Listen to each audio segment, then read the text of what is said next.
Okay, well, thank you very much. Good day, good blessed Sunday to each and every one of us. Dito po sa programa natin, Nick Talk, The Real Talk with Nico. Ito po, si Nico Fabian once again. Sunday na Sunday, and it is already August 17 po. Hope everything is running smoothly sa mga buhay natin.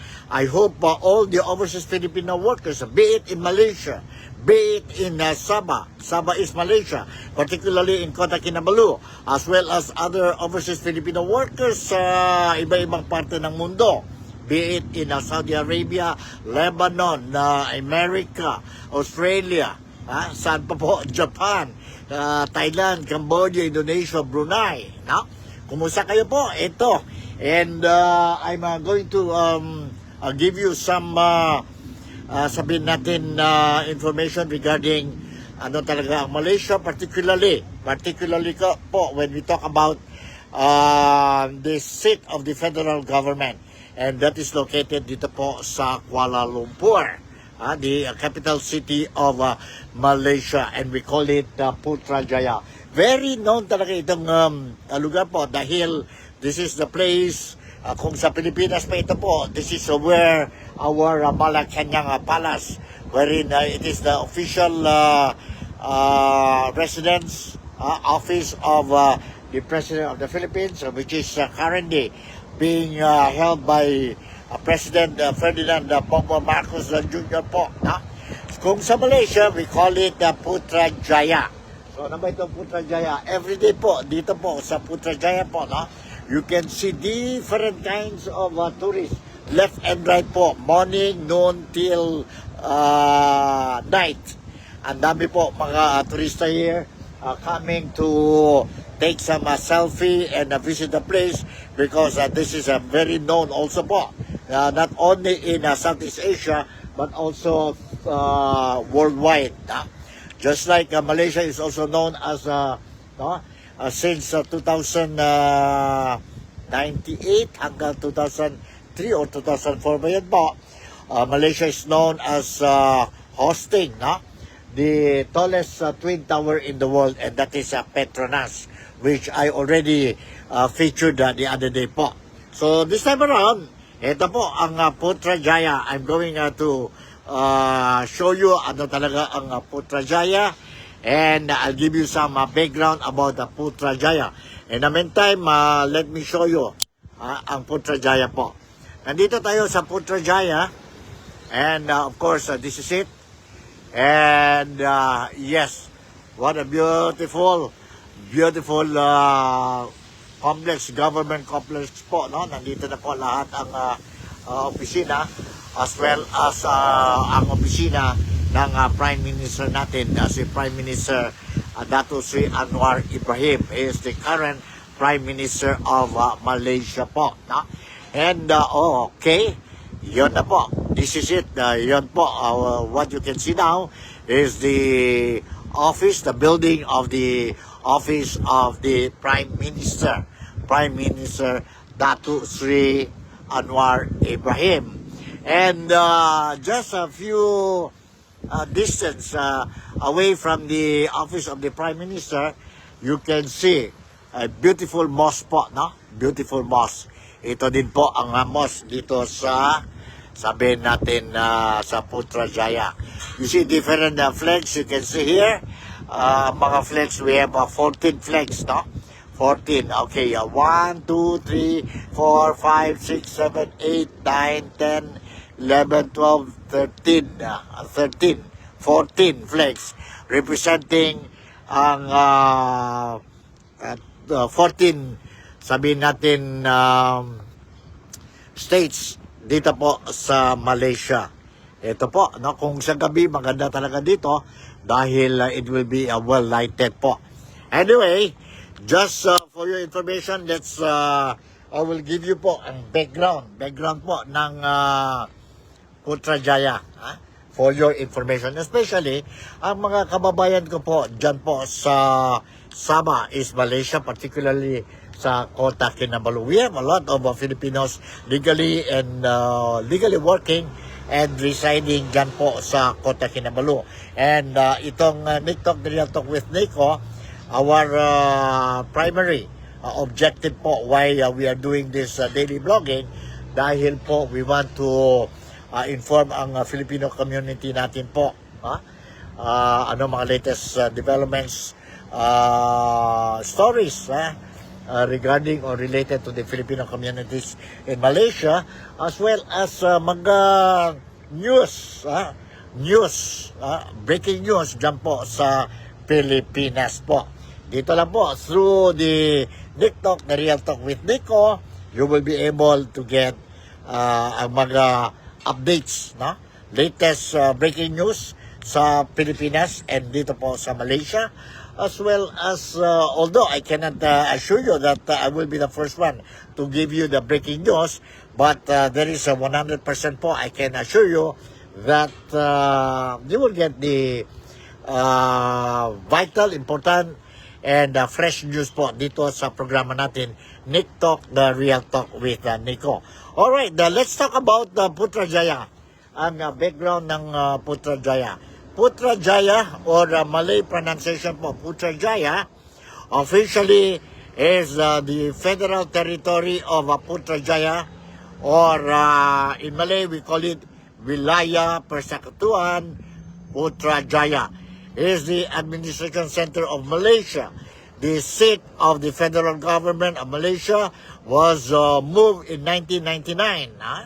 1999 from Kuala Lumpur to Putrajaya because of the overcrowding and congestion, which the seat of the judiciary of Malaysia was later moved to Putrajaya in 2003. Kuala Lumpur rather remains as Malaysia's national capital city per the constitution, and is still the seat of the head of state, Yang di-Pertuan Agong, or the king, and the national legislature or parliament of Malaysia, as well as being the country's commercial and financial center. The establishment of Putrajaya, for your information mga kababayan ko po, was the idea of Prime Minister Mahathir, former Prime Minister Mahathir, or Dr. Mahathir Mohamad, first thought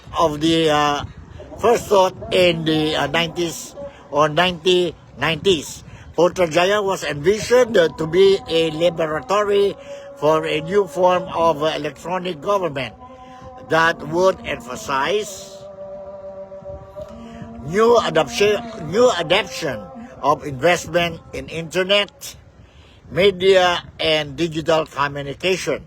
The development of Putrajaya began in August 1995 and was completed at an estimated cost of $8.1 billion on February 1st, 2001. Putrajaya became Malaysia's third federal territory after Kuala Lumpur in 1974 and Labuan in 1984.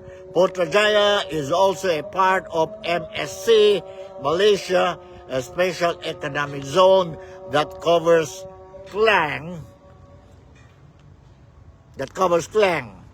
Parang Bazaar, alternatively Parang Bazaar, which is a Malay for Great War, was founded in 1921 on land that was jungle as a rubber plantation by British veterans of World War I, hence its name.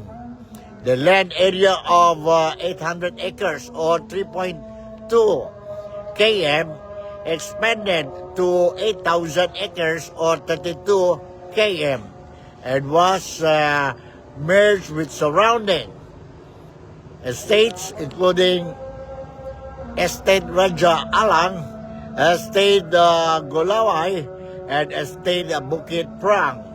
In 1975, what is today Putrajaya, along with adjacent Cyberjaya, was unclear the administration of Hulu Langat District.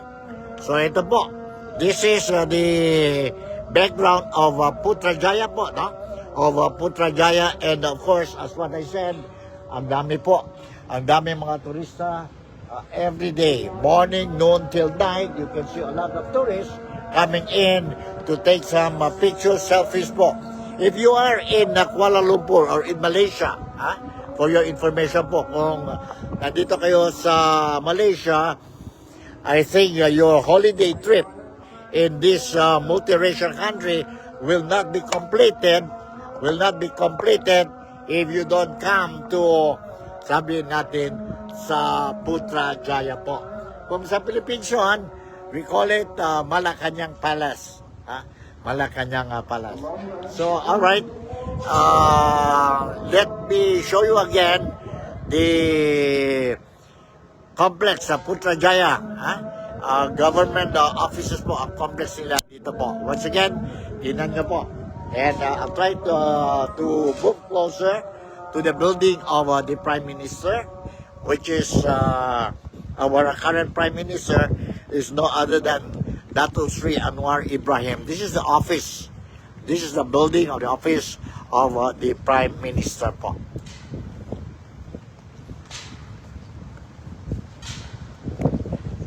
Now it's exactly 1:22. Medyo mainit po, but cooling. The place is cooling po. Although very bright ang matahari or sa sun dito po, but still cooling po, no? You see ang view ng sabihin natin na mosque dito po, Malaysia Madani. Alright, ito na po, this is it. You see, this is it. You can see, and you notice ang daming mga flags dito po. You know why? Why we have a lot of flags hoisted dito po? Why? It is because po on by end of this month, Malaysia will be celebrating its Independence Day. Sunday na Sunday po, but you see a lot of cars here visiting the place. Tourists, both domestic and foreign tourists. All right, this is it.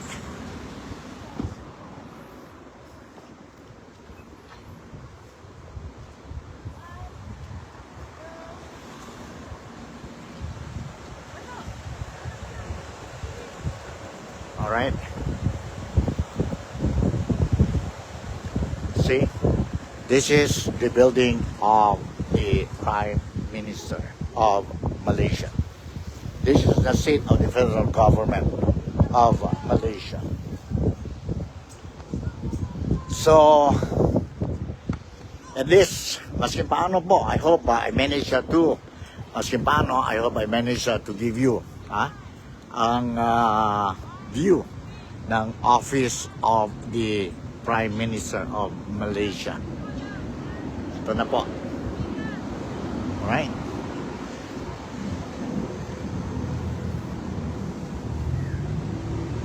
We can see a lot of tourists po.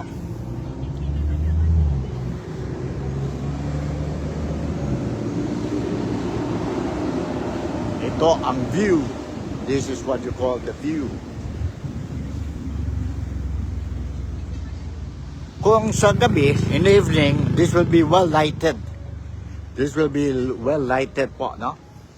And yeah, now we are daytime. So medyo hindi talaga ano.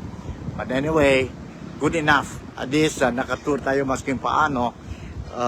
Few minutes lang tayo dito po. But at least I'm happy na masking paano po I managed to show you what is Putrajaya. So in the event you are planning to go to Malaysia, be it in West Malaysia or in East Malaysia. East Malaysia po, we have two states, Sabah and Sarawak. And the rest of the states po, nandito na sa West Malaysia. And the capital of Malaysia is Kuala Lumpur.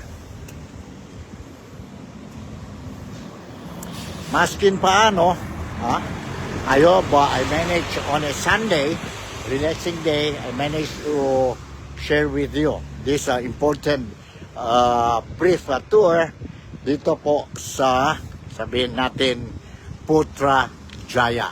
Putrajaya po. So siguro, hanggang dito na lang tayo po sa programa natin na Nick Talk, Radio Talk with Nico. Background natin po, you can see the office of the Prime Minister of Malaysia, Dato Sri Anwar Ibrahim. So, with this, once again, Nico Fabian would like to say thank you very much for making me a part of your day today, and I hope you enjoyed our brief tour dito po sa Putrajaya. God bless us all po. Malaysia, Sabah, the Philippines. God bless us all and enjoy your weekend Sunday po. Bye. I'll see you in my next episode.